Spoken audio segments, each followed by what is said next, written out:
Good morning, YouTube. So with today's video, it's been a long day, so please forgive me if I'm speaking a little bit low. My energy might not be there. I'm having to redo all the videos that I filmed yesterday today because of this bloody new microphone that I'm still trying to figure out, all right? But with today's video, I'm gonna give you my 5 least favorite fragrances for my collection, like the most hated for my collection, right? I have 3 designer and 2 niche. And before we get into the video, I just want to say for everybody who takes this hobby extremely seriously, these are just my opinions. Just because I dislike them does not mean that they're bad fragrances. They may not have worked on my skin, maybe it's the note combination, so I just gotta state that, right? So please smell them out before you judge me or just say that these are all crap, all right? Everybody has an opinion, including myself. They're called assholes. We all got them, right? Fragrance number 1 is gonna be Diesel's Only the Brave High. This stuff here, I don't know what it is, but it's just, no, it does not work on my skin. With this fragrance here, there's like mint, ginger, yuzu, geranium, and some sort of woods. Almost forgot to state, amber. I don't know what makes this fragrance bad. I don't know if it's the geranium with the ginger or if it's the yuzu with the mint. I really truly don't know. I don't know if it's like the amber with the geranium. I really don't know. But this just comes across as loud and annoying. My personality generally is loud and annoying, but it's very toned down because of this stupid ass microphone that I'm still trying to figure out. But also I just have no energy because it's been a long day of recording. This fragrance here is just loud, annoying. It could be a little abrasive, aggressive. So I don't know if it's my skin chemistry with like certain note combination that's just not meshing well, but it's a loud scent. It projects and the sillage is monstrous off my skin.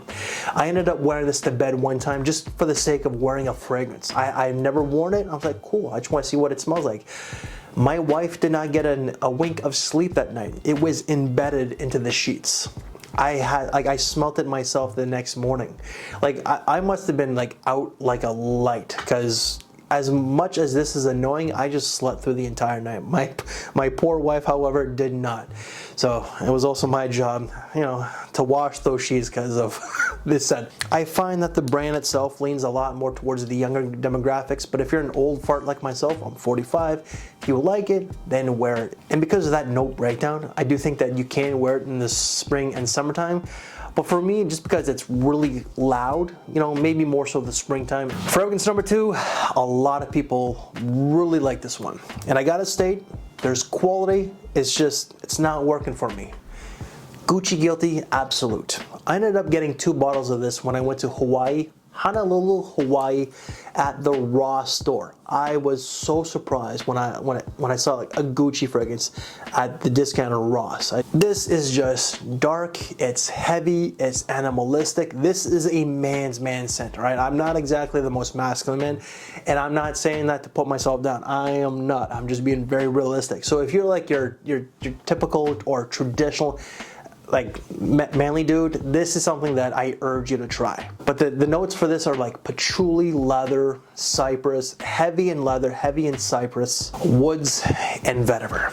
So with the note breakdown, I like some of these notes. I do like leather, I do like cypress. Patchouli, not so much. I think that patchouli is like the talk of the community right now. That's what I'm told from Rush, but I don't know. But for this, it's just no, no. I do find, however, when it comes to this fragrance, if you like it, it's a great scent for like a black t-shirt and a leather jacket because it does have that like that bad boy quality, but at the same time, it does have a little bit of classiness where I do think that you can wear this with a suit and tie or even a tuxedo. Just mind your applications because this can project quite heavily and the longevity is really good with like 9 to 10 hours. So you really can't complain. But if you like dark, smoky, animalistic, woody fragrances, you gotta try this one out. However, myself, no. I also gotta add this. This one here, but this one here, are the 2 worst fragrances in my collection. Not only for me, but my wife absolutely disdains both of them. Fragrance number 3, when I did a review of this one here, whew, boy, a lot of people took offense. Like, I'm just gonna say it out there, guys, perfume. That's all this stuff is. Cologne, fragrances, it's perfumery. And this is not gonna change the world, all right? It might change your world, but it's not going to solve real world problems like world hunger, war, racism, all that kind of stuff, right? But yeah, Prada Luna Rossa Sport. The dislikes on that video are laughable, let me tell you, including some of the comments. This reminds me of JPG Le Male in some ways because it has a lot of lavender and vanilla. JPG also has mint. This does not. It also has juniper berries, tonka bean, and ginger. It just, however, in some ways reminds me of JPG Le Male. This is not your typical sports fragrance. Your typical sports fragrances generally are like lighter, fresher for the spring and summertime. This I find is more of a fall and winter scent. I do think that you can wear it on a cooler spring day. If you want to wear it on a night out, by all means, but like your typical sports fragrance has like a lot of citrus, some mint, maybe a little bit of ginger, some musk. So that sort of bit. Clean, fresh, inoffensive. For me, this is not clean, fresh. Yeah, the lavender does add that freshness, but it's, to my nose, it's quite offensive. So I don't know what it is, if it's my skin or if it's the no combination, but absolutely not. I find that this is more for a younger man out there. So if you're, I think it's a great school scent for someone who's in high school, but university, the longevity is fantastic with like 9-10 plus hours. Longevity, projection, sillage, whoa. Guys, listen, I know that a lot of you young guys watch Michelle, and she's a great person. She's got a fantastic channel, and she's killing it. You know, we have some dialogue, and she's great. But you have to be part of the Sissy Spray squad in order to pull this one off, all right? So if you wear more than like 4 sprays of this, young guys, all right, and you're trying to get that girl to holler at you, you're gonna repel her. You're not gonna holler at her. Well, this is gonna holler at her, but she's gonna be like, oh my God, get away from me. Trust me. From an old guy who's been there, done that, Sissy Spray right here, okay? Fragrance number 4 and 5, let's go with a niche fragrance. But fragrance number 4 is just stupid in the performance, like longevity, projection, and sillage. Mancera and Montel, it's the same company. I don't know why you would want a fragrance that lasts like 16, 20, 24 hours, sometimes 48 hours, because these two brands are just dumb when it comes to that shit. I love Mancera, they got a lot of great offerings. This is just not one of them. Mancera Instant Crush. This stuff is nuclear. It's just bananas. Like, I haven't sprayed this in like 6 months and I can still smell it from the atomizer. This has ginger, saffron, rose, bergamot, amberwood, jasmine, vanilla, and sandalwood. It's a warm, spicy, vanillic floral scent with some woods. Oh my God. This is marketed as, I almost lost the cap. This is marketed as a unisex scent. Are you kidding me? This leans a lot more towards the ladies than anything. Like, I'm talking like 80, 90%. So if you're very comfortable in your skin and you're a guy, then hey, wear it at your own risk. Just smell it out if you want, all right? Smell it out if you can before you buy this one here. This is more of a night out fragrance in my opinion, but you can wear it with a suit and tie to like a semi-formal event. Just no more than 2 sprays. In all honesty, no more than 2 sprays, because this will just, this is like 12, 16 hours. I'm not making this up. I am not exaggerating.